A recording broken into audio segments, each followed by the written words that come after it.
Hai semuanya, ketemu lagi bareng Mihu di sini. Oh iya, kali ini Mihu akan membawakan alur cerita dari film Donghua yang berjudul Battle Through the Heaven. Mihu mengingatkan sekali lagi ya bahwa konten ini full spoiler. Mari siapkan cemilannya dan mari kita mulai alur ceritanya. Melanjutkan dari kisah sebelumnya. Pada saat ini Zuchi sedang berdiri di atas binatang terbang raksasa. Saat ini dia menatap Xiaoyan yang sedang duduk bersila di belakang pria berjubah kaisar. Zuchi sudah memahami kesenjangan antara dirinya dan Xiaoyan. Meskipun kekuatan Xiaoyan memang tidak sebaik miliknya, tapi ada begitu banyak keberadaan menakutkan di sekitarnya untuk melindunginya. Dan identitasnya terbukti dengan sendirinya. Tetapi pada saat ini, Zuchi mengepalkan tinjunya dengan erat. Jika dia menundukkan kepalanya saat ini, itu berarti dia rela menyerah dengan takdir. Meskipun Xiaoyan memang tidak terduga, namun dia tidak akan menyerah begitu saja. Tetapi dia masih terus memiliki keraguan yang lebih dalam tentang dirinya sendiri. Siapa Xiaoyan dan siapa dia dan mengapa mereka begitu mirip? Bahkan alis pria kuat berjubah kaisar ini juga sangat mirip dengannya. Semua ini adalah misteri yang besar bagi Zuchi. Dalam ingatanku, aku tidak pernah memiliki ayah atau ibu. Sepertinya aku seharusnya dapat menemukan jawaban di sini. Ucap Zuchi menatap Xiaoyan dan pria berjubah kaisar yang duduk bersila. Tidak peduli apa hasilnya, mata Zuchi menunjukkan cahaya terang. Setidaknya dia tidak lagi tanpa tujuan. Misteri yang telah melekat di hatinya selama bertahun-tahun yang tak terhitung jumlahnya mungkin bisa dipecahkan di sini. Setelah semuanya tenang, Ratu melangkah maju sedikit dengan kaki teratainya. Dan sosok cantik itu menghilang dalam sekejap mata. Dan ketika dia muncul kembali, dia sudah berada di depan Yang Mulia Zhusang dan tubuhnya bergetar ketika dia mendekat. Tepat sebelum Ratu bisa membuka mulutnya, suara lembut Yang Mulia Zhusang adalah yang pertama berbicara. Ratu tiba-tiba mengangkat kepalanya.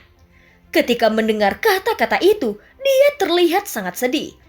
Ratu mengabaikan semua orang dan segalanya. Dia membanting tubuhnya ke dalam pelukan Yang Mulia Zhusang. Saat ini dia seperti rusa yang menderita keluhan yang tak terhitung jumlahnya. Tangisan Ratu akhirnya dilepaskan dalam pelukan Yang Mulia. Dia menangis seperti anak kecil. Dia berpikir dia tidak akan pernah melihat suaminya lagi untuk selamanya. Setelah beberapa saat, Ratu mendorong Yang Mulia dengan keras lalu mengangkat telapak tangannya yang ramping dan mengayunkannya ke arah wajah Yang Mulia. Saat kelima jari itu melayang, pada jarak 2 jari dari wajah Yang Mulia Zhusang, itu tiba-tiba berhenti. Wajah cantik memerah Ratu patah hati. Dia tidak lagi menyendiri saat ini. Bahkan jika dia menjalani kehidupan yang sombong dan tidak memiliki arah, dia masih memiliki hati yang fana. Jauh di dalam hatinya, Zhusang adalah sosok orang yang sangat dia cintai. Kau telah berbohong. Kau jelas berjanji padaku kau akan kembali. Ucap Ratu menangis dan tekanan emosional selama bertahun-tahun yang tak terhitung jumlahnya dilepaskan. Pada saat ini Zhusang memandangi Ratu yang patah hati. Dia mengulurkan tangannya yang tebal dan memeluk wanita yang menangis ke dalam pelukannya. Maaf adalah satu kata sederhana yang membuat wanita di pelukannya menangis lebih keras. Bagaimana mungkin dia tidak mengerti tentang Yang Mulia apalagi dia adalah seorang ratu. Semakin besar kemampuannya, semakin besar tanggung jawabnya. Ratu tidak pernah mengerti ini. Jika dia putus asa, dia bisa meninggalkan segalanya untuk mengejar Yang Mulia Zhusang. Tapi di belakangnya ada alamnya. Seperti Zhusang, dia memilih untuk melindunginya. Pada akhirnya tidak apa-apa jika kau tidak datang untuk menemukanku. Tapi mengapa kau ingin bereinkarnasi? Aku tidak percaya bahwa seseorang dapat membunuhmu. Ucap Ratu berangsur-angsur meledak. Dia ingin tahu jawabannya dan bahkan lebih ingin tahu mengapa Yang Mulia seperti ini. Tetapi sebenarnya Ratu tahu itu semua di dalam hatinya. Tetapi dia tidak mau menerima jawabannya. Yuan aku menggunakan kekuatan sensi untuk bertarung selama 10.000 tahun. Aku menggunakan metode yang tak terhitung jumlahnya. Juga telah memperoleh hasil yang tak terhitung jumlahnya. Namun aku tidak punya kemampuan untuk menyelamatkan sensi. Dan aku juga tidak memiliki kemampuan untuk menyelamatkanmu lagi. Aku benar-benar minta maaf. Ucap suara Zuzang terdengar di telinga sang ratu. Saat ini sebenarnya Xiaoyan yang sedang duduk bersila dia juga mendengarkannya dengan jelas. Ketika aku putus asa untuk menyelamatkan Sensi, aku harus pergi ke langkah terakhir. Aku telah mencoba tetapi aku tidak dapat melakukan langkah itu. Bahkan jika aku memiliki semua keberuntungan, tetapi aku tidak akan pernah bisa membuatnya setengah langkah lagi. Untuk mengambil langkah ini, aku membutuhkan keberuntunganku. Tetapi aku juga membutuhkan jiwa yang lebih tangguh yang belum pernah kumiliki. Tapi dia memiliki itu. Ucap Yang Mulia Zuzang berkata dengan serius. Dan ratu yang dipeluk erat di lengannya mendengar suara lembut dan tajam. Saat ini Zuzang terlihat bahwa perasaannya terhadap ratu tidak diragukan lagi. Kau adalah wanitaku. Aku percaya kau tidak akan menyalahkanku. Ucap Zuzang.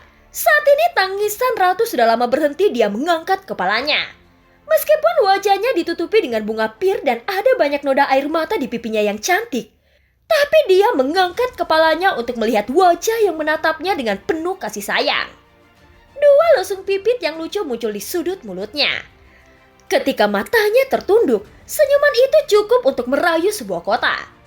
Lupakan saja, meskipun kau adalah penjahat, mengirimnya ke sini dapat dianggap sebagai kompensasi untukku.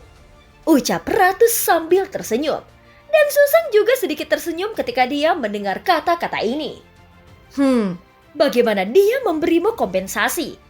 Tanya Yang Mulia Zuzang tampak serius. Namun ratu hanya tersenyum manis. Dia berkata sambil bercanda. Itu rahasia. Kenapa? Apakah kau cemburu? Bukankah dia reinkarnasimu? Kau adalah dia dan dia juga adalah kamu. Dan aku selalu menganggapnya sebagai dirimu. Ucap ratu sedikit menggodanya. Saat ini tampaknya Xiaoyan adalah korban yang dipermainkan oleh dua orang ini.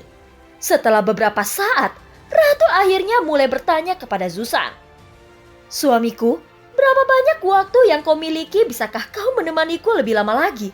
Tanya ratu dengan hati-hati. Yang Mulia memandang ratu yang bersarang di pelukannya. Dia juga tahu bahwa sebagai seorang wanita, dia telah menanggung terlalu banyak beban selama bertahun-tahun ini. Dan tidak akan ada artinya jika dia sendirian. Tetapi selalu ada sesuatu di hatinya. Sekuat apapun hatinya, siapa yang tidak mau berlabuh di pelabuhan meski hanya untuk berlindung dari badai? Yuan aku khawatir itu tidak akan lama. Tapi jangan khawatir, kita akan bertemu lagi.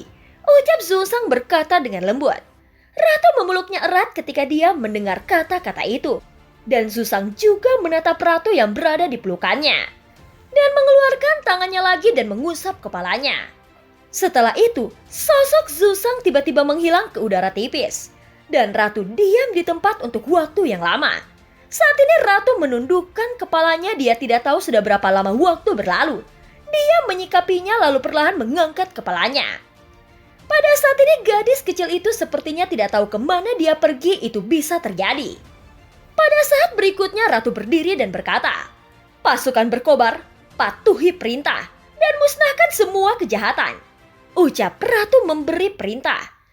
Suaranya penuh kekesalan. Begitu seorang wanita menjadi kesal, itu akan menjadi hal yang sangat mengerikan. Pada saat ini prajurit Taisu telah berkurang menjadi hanya beberapa ribu dibandingkan dengan pasukan berkobar yang perkasa. Tanpa kepemimpinan Pangeran Suchang, kelompok Taisu yang tersapu oleh badai energi, mereka sadar bahwa situasinya telah berakhir. Tetapi tidak satupun dari mereka yang melarikan diri. Meskipun jumlahnya semakin sedikit, mereka tetap setia. Tentu saja kesetiaan mereka tidak berasal dari sifat manusia. Tetapi mereka tidak memiliki kehidupan nyata sejak lahir. Mereka hanya cangkang yang diberkahi dengan kesadaran. Pada saat ini Xiaoyan duduk bersila dan mengerutkan keningnya. Ratu juga memandang Xiaoyan. Dia secara alami bisa merasakan aura yang berubah di tubuh Xiaoyan. Aku tidak menyangka kau akan menemukan kesempatan untuk memasuki alam leluhur. Kesulitan untuk menerobos ke alam leluhur tidak kalah dengan dia. Yang dibutuhkan bukan hanya sebuah kesempatan.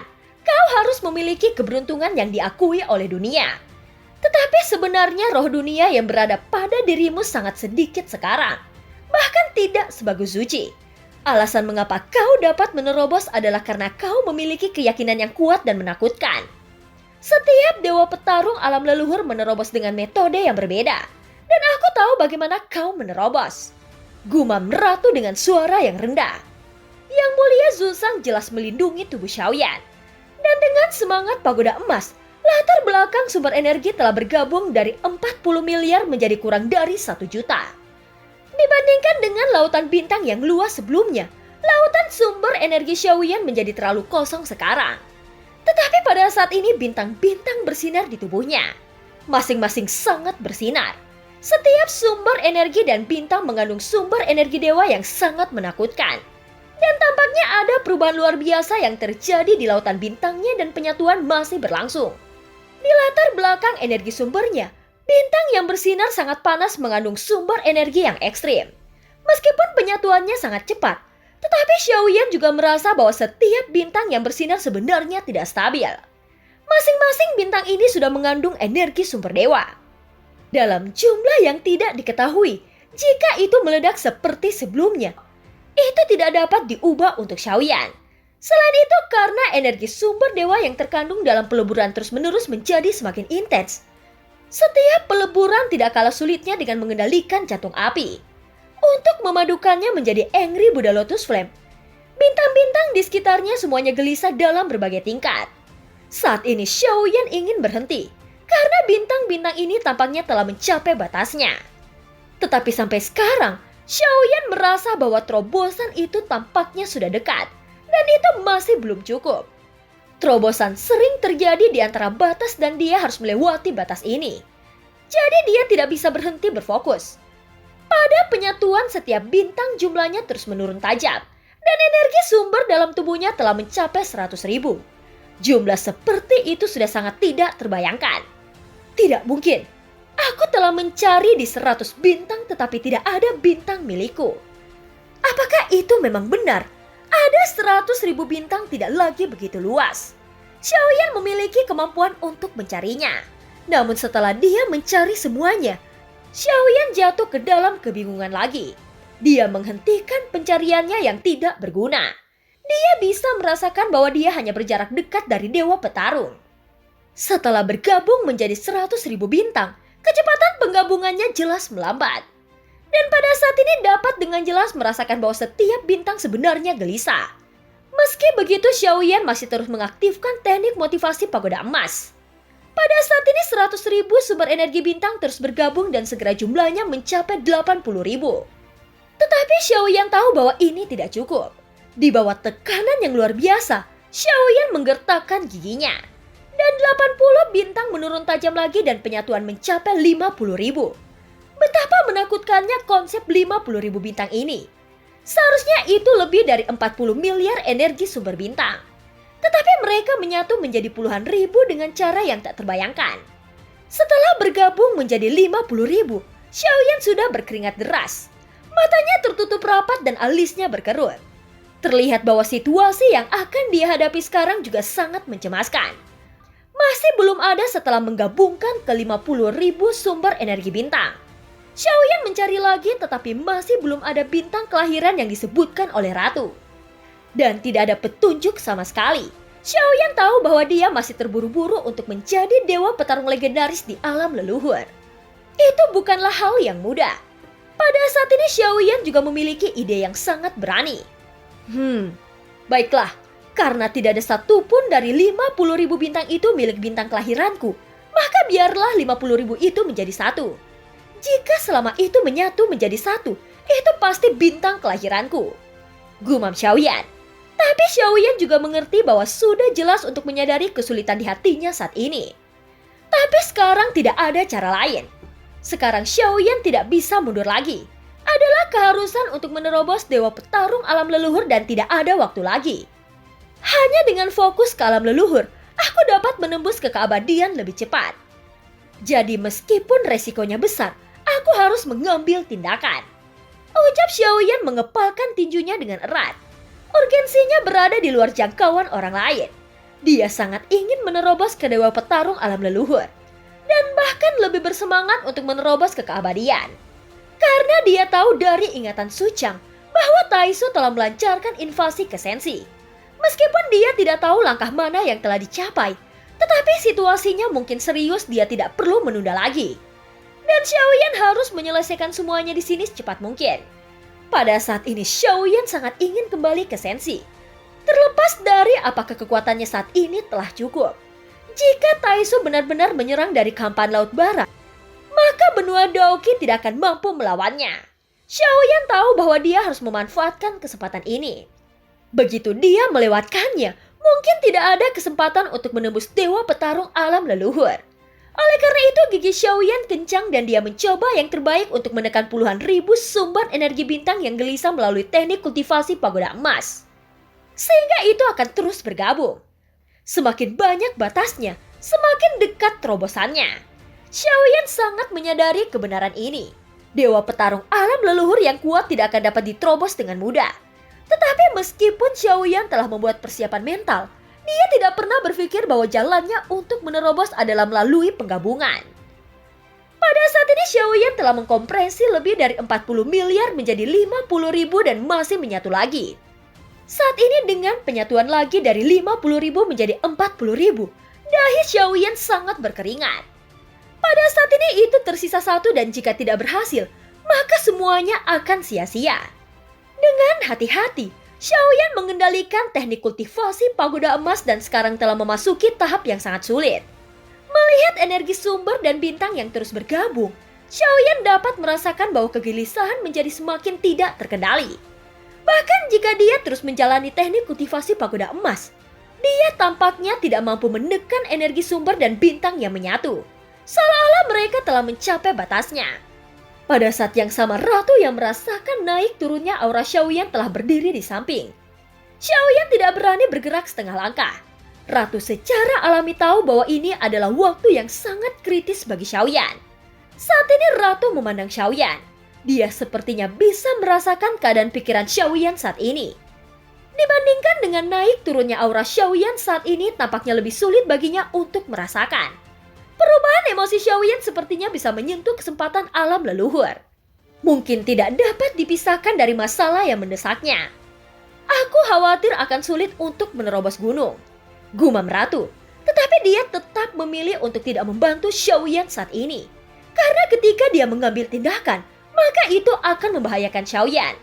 Sekarang jika Ratu membantu Xiaoyan setelah dia terjebak dalam dewa kehampaan, mungkin tidak tahu kapan dia bisa menyentuh ambang alam leluhur.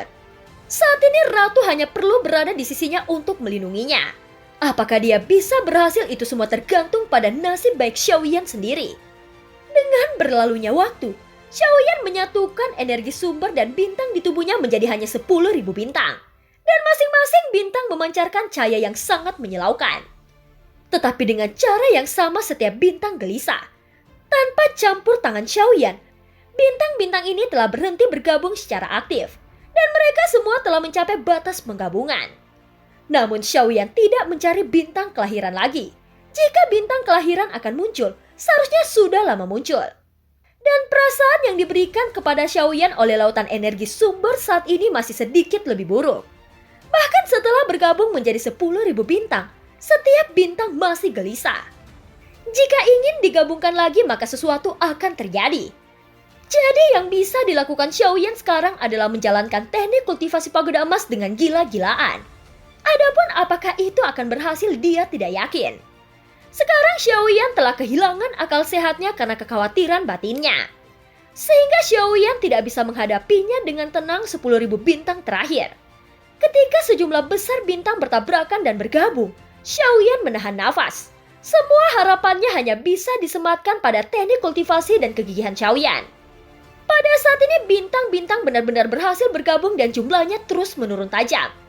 Tubuhnya gemetar karena tekanan. Pada saat ini tidak hanya datang dari lautan energi sumbernya. Tetapi itu juga datang dari tekanan psikologis yang membuat nafasnya berat dan lambat. Saat ini Xiaoyan tidak tahu apakah dia bisa berhasil. Bahaya yang akan dihadapi dalam menerobos ke alam leluhur tidak terbayangkan. Dan kesalahan apapun tidak diperbolehkan. Faktanya hal yang sulit adalah Xiaoyan tidak dapat mengontrol detail selama penggabungan bintangnya. Dan bahkan mengatakan bahwa dia tidak dapat mengontrol kesalahan dalam terobosan ini.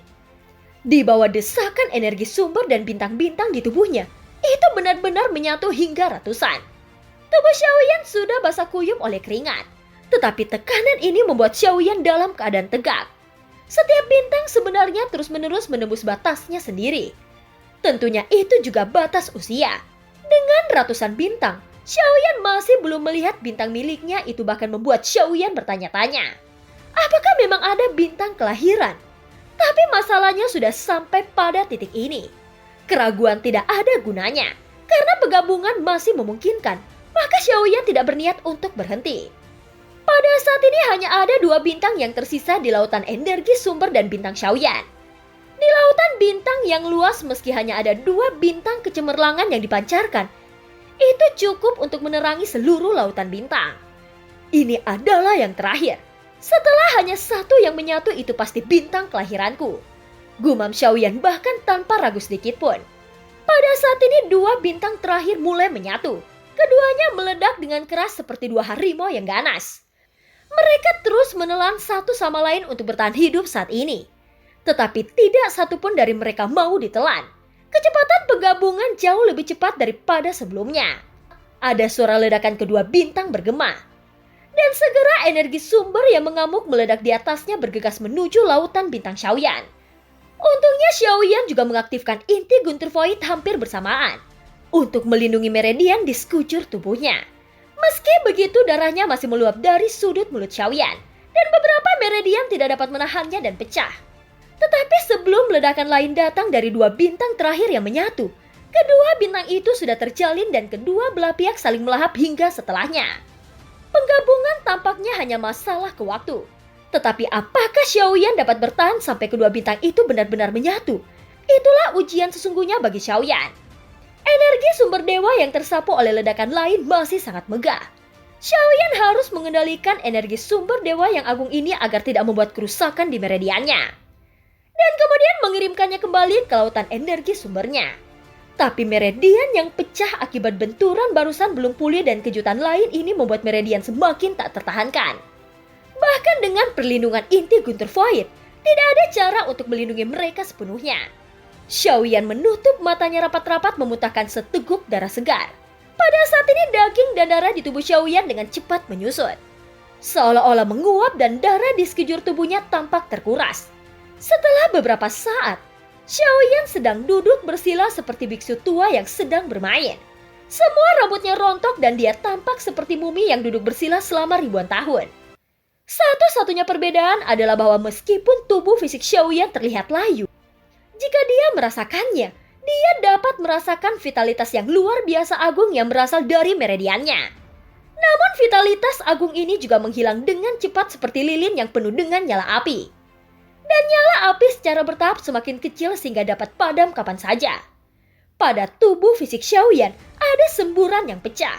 Meskipun kedua bintang telah bergabung menjadi 2/3, pada saat yang sama meridian di tubuh fisik Xiaoyan juga hancur total.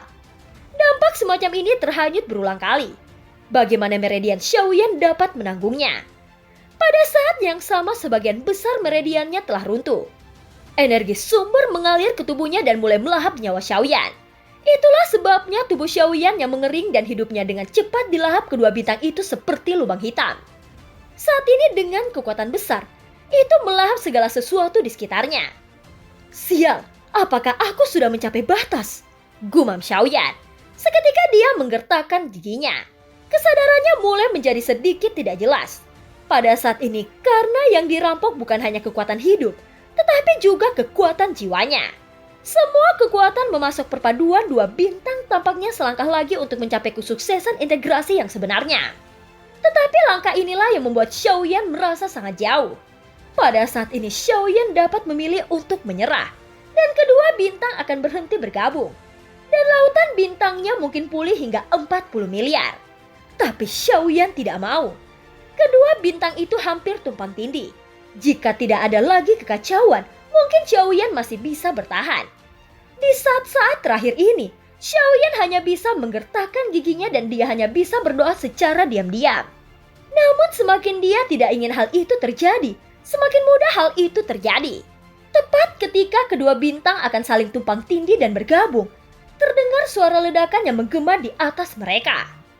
Energi sumber mengamuk bergegas menuju tubuh.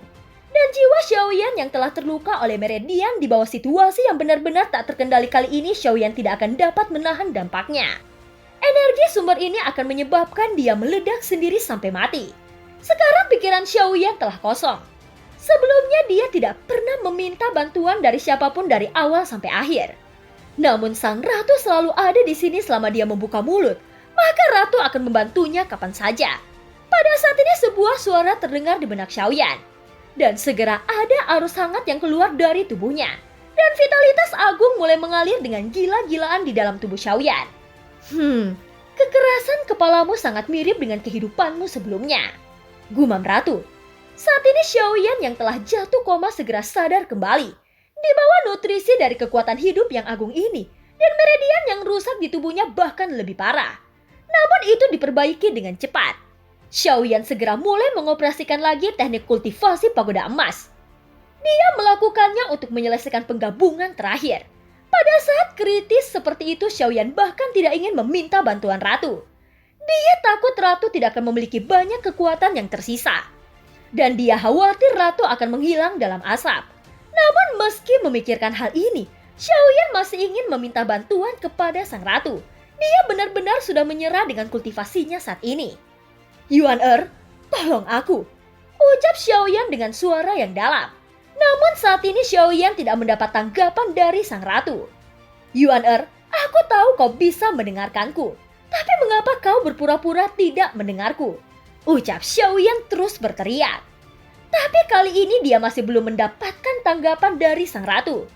Tanpa mengucapkan sepatah kata pun, Xiaoyan langsung berhenti menjalankan teknik kultivasi pagoda emas. Dia ingin secara paksa melepaskan diri dari kondisi kultivasi saat ini. Dia tidak dapat menerima bahwa ratu pergi dengan acuh tak acuh. Kau telah membuatku menangis. Tidak bisakah kau diam? Ini adalah keberuntunganmu. Jangan terganggu atau semua upaya sebelumnya akan sia-sia, ucap ratu. Tepat ketika Xiaoyan hendak membuka matanya secara paksa untuk menghentikan kultivasinya, suara ratu akhirnya bergema di benaknya. Pada saat ini suasana hati Xiaoyan terburu nafsu seperti tenggelam ke laut. Dan dia langsung tenang. Baiklah, aku akan melakukan yang terbaik, ucap Xiaoyan. Seketika suara Xiaoyan terdengar dan pikirannya mulai tenggelam lagi. Saat ini dia berbicara dan terus mengoperasikan teknik kultivasi pagoda emas. 2 bintang di depannya hampir tumpang tindih dan mereka akan bergabung menjadi satu. Setelah beberapa saat, 2 bintang akhirnya bergabung menjadi satu. Aura yang kuat dan mendominasi muncul dari Xiaoyan yang sedang duduk bersila. Itu bukan kekuatan yang kuat, tetapi semacam momentum aura yang mendominasi seperti perasaan menjadi raja. Dan film pun berakhir. Terima kasih udah dengerin Mihu dari awal sampai akhir ya. Sampai jumpa.